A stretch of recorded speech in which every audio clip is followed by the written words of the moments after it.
Dan sering juga terkadang kita mendengar ucapan-ucapan yang sebenarnya itu menjauhkan manusia dari Al-Quran.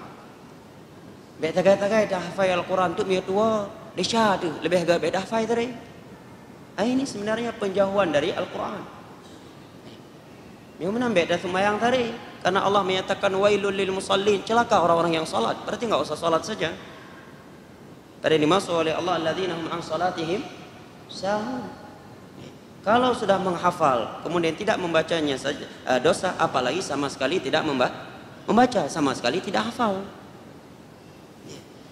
Sedangkan keutamaan membaca dan menghafal Al-Quran sangat banyak. Ini pembodohan, menakut-nakuti manusia untuk tidak menghafal Al-Quran. Baik kata-kata hafal Al-Quran, ya, untuk menghafal Al-Quran, hai kajaga ada syarat. Akhirnya bukan Al-Quran dibaca. Bertahun-tahun belajar menuntut ilmu agama, Al-Quran enggak hafal, hadis enggak hafal. Malah yang dihafal syair-syair, kasidah-kasidah yang sama sekali itu bukan sumber agama Islam. Malah yang merupakan sumber Al-Quran, sumber agama Islam malah ditinggalkan dan diabaikan.